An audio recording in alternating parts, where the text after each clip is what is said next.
Hi all, എല്ലാവർക്കും ഒരിക്കൽ കൂടി ഇൻസ്പെക്ടർ ടെക്നിക്കൽ PSCയുടെ ഒരു ഇൻഫോ വീഡിയോയിലേക്ക് സ്വാഗതം. നമുക്ക് എല്ലാവർക്കും അറിയാം, ജൂനിയർ ഇൻസ്ട്രക്ടർ വെൽഡർ പരീക്ഷ നോട്ടിഫിക്കേഷൻ ഓൾറെഡി ഇൻ വെബ്സൈറ്റ്. അപ്പോൾ ഈ നോട്ടിഫിക്കേഷൻ വന്നതിന് ശേഷം ഒരുപാട് ആൾക്കാർക്ക് പല സംശയങ്ങളാണ്. കാരണം ഓൾറെഡി ഈ ലിസ്റ്റ് ഇപ്പോൾ നിലനിൽക്കുന്ന ഒരു പരീക്ഷയാണ് ജൂനിയർ ഇൻസ്ട്രക്ടർ വെൽഡർ എന്ന് പറയുന്നത്. കാരണം നമുക്ക് സെപ്റ്റംബർ വരെ ഇതിൻ്റെ ലിസ്റ്റ് കാലാവധിയുണ്ട്. അതുകൊണ്ട് തന്നെ എല്ലാവർക്കും പഠിക്കാൻ വേണ്ടിയിട്ടൊരു ഡൗട്ടാണ്. കാരണം ഇതിന് വേക്കൻസി വരുമോ, എങ്ങനെയാണ് ഇതിൻ്റെ സാങ്ഷൻ സ്ട്രെങ്ത്, അങ്ങനെ ഒരുപാട് ഡൗട്ടുകളുണ്ട്. അപ്പോൾ മാക്സിമം നമുക്ക് ഇതുമായി ബന്ധപ്പെട്ട കുറച്ച് കാര്യങ്ങൾ ഇന്ന് ക്ലാരിഫൈ ചെയ്യാം.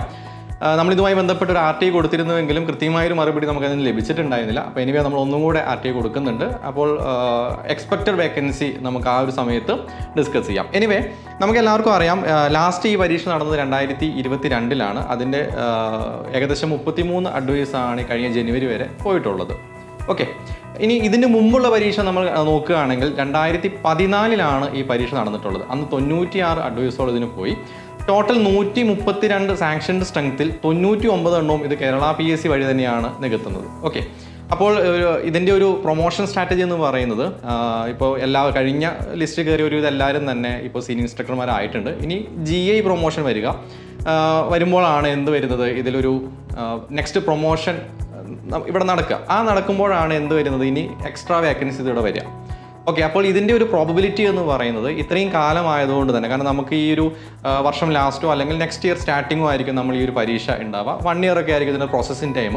അപ്പോൾ 2027, 28, 29 കാലഘട്ടത്തിലായിരിക്കണം ഈ ലിസ്റ്റ് നിലനിൽക്കുന്നത്. അപ്പോൾ 2029 ആകുമ്പോഴേക്കും നമ്മുടെ ഇപ്പോഴത്തെ സീനിയർ ഇൻസ്ട്രക്ടറുമായിട്ടുള്ള ആൾക്കാർ ഏകദേശം 15 വർഷത്തോളമാവും. അപ്പോൾ അവിടെ ഒരു പ്രോബബിലിറ്റി ഉണ്ട്, അതായത് മാക്സിമം പ്രൊമോഷൻ ഫ്രം വെൽഡിങ്ങിൽ നിന്ന് തന്നെ എടുക്കാനുള്ളൊരു പ്രോബബിലിറ്റി ഉണ്ട്. അപ്പോൾ അങ്ങനെയാണെങ്കിൽ നമുക്ക് എന്ത് കിട്ടും, നല്ലൊരു വേക്കൻസി നമുക്കിവിടെ എക്സ്പെക്റ്റ് ചെയ്യാനും പറ്റും. അപ്പോൾ ഇത് തന്നെയാണ് ഇതിൻ്റെ ഹൈലൈറ്റ് എന്ന് പറയുന്നത്. കാരണം ഇത് പഠിക്കാതെ വിടുക എന്ന് പറയുന്നത് ചിലപ്പോൾ നാളെ നമ്മൾ തിരിഞ്ഞു നോക്കുമ്പോൾ ഒരു മണ്ടത്തരമായി മാറിയേക്കാം. പിന്നെ നമ്മുടെ ഇതിൻ്റെ സിലബസിനെ കുറിച്ച് പറയുകയാണെങ്കിൽ, ലേറ്റസ്റ്റ് നമ്മുടെ ഒരു കേരള PSCയുടെ ട്രെൻഡ് അനുസരിച്ച് ട്രേഡ്സ്മാൻ്റെ, അതായത് ഇപ്പോൾ ഫിറ്റർ നടന്നു, ടേണർ നടന്നു, ഇങ്ങനെ കുറച്ച് പരീക്ഷകളൊക്കെ നടന്നല്ലോ. അപ്പോൾ ഇതെല്ലാം തന്നെ ട്രേഡ്സ്മാൻ അതേ സിലബസ് തന്നെയാണ് നമ്മൾ എവിടെ പോയിട്ടുള്ളത്, ജൂനിയർ ഇൻസ്ട്രക്ടറിനും പോയിട്ടുള്ളത്. ഓക്കെ, അപ്പോൾ ആ ഒരു രീതിയിൽ തന്നെയായിരിക്കും നമ്മുടെ കോഴ്സൊക്കെ മുമ്പോട്ട് പോവുക. നമ്മളിപ്പോൾ ഓൾറെഡി നമ്മുടെ ഇതിൻ്റെ റെക്കോർഡ് ലൈബ്രറി ഉണ്ട്, എങ്കിൽ പോലും നമ്മൾ എല്ലാ ക്ലാസ്സുകളും ഒന്നും കൂടെ ലൈവ് പോവുകയാണ്. അപ്പോൾ ആ ലൈവ് പോകുന്ന സമയത്ത്, അതായത് ഓരോ ക്ലാസ്സിന് ശേഷം മോക്ക് ടെസ്റ്റും കാരണം മാക്സിമം നമ്മൾ അപ്ഡേറ്റ് ചെയ്ത് മുമ്പോട്ട് പോവുക എന്നുള്ളതാണ്. അപ്പോൾ എക്സാക്ട്ലി നമ്മൾ ഏത് സിലബസാണ് നോക്കുക, ട്രേഡ്സ്മാൻ വെൽഡിങ്ങിൻ്റെ സിലബസ് വെച്ചിട്ടായിരിക്കും മുമ്പോട്ട് പോവുക. ഇനി എന്തെങ്കിലും സിലബസിൽ ചേഞ്ച് ഉണ്ടെങ്കിൽ ആ ടൈമിൽ നമുക്ക് അപ്ഡേറ്റ് ചെയ്യാവുന്നതാണ്. എല്ലാവർക്കും അറിയുന്നത് പോലെ തന്നെ നമ്മുടെ നാഷണൽ ഇൻസ്റ്റിറ്റ്യൂഷൻ മീഡിയ ഇൻസ്റ്റിറ്റ്യൂട്ട് പുറത്തെടുക്കുന്ന ടെക്സ്റ്റ് ബുക്ക് ബേസ് ചെയ്തിട്ടായിരിക്കും നമ്മുടെ പരീക്ഷ ഉണ്ടാവുക.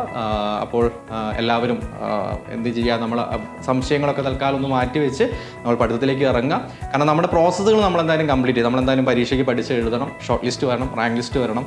അപ്പോൾ അതൊക്കെ എൻ്റെ വഴിക്ക് നടന്നോളും. ഓക്കെ, അപ്പോൾ ഇനി എന്തെങ്കിലും RTIസിൻ്റെ റിപ്ലൈ കൃത്യമായി കിട്ടുകയാണെങ്കിൽ തീർച്ചയായും ഞാൻ ഷെയർ ചെയ്യുന്നതായിരിക്കും. അപ്പോൾ ഓക്കെ, നമുക്ക് നമ്മുടെ ക്ലാസ്സുകൾ നേരിട്ട് കാണാം എന്ന് തന്നെ വിശ്വസിക്കുന്നു. അതുവരെയും തൽക്കാലം ബൈ, ടേക്ക് കെയർ.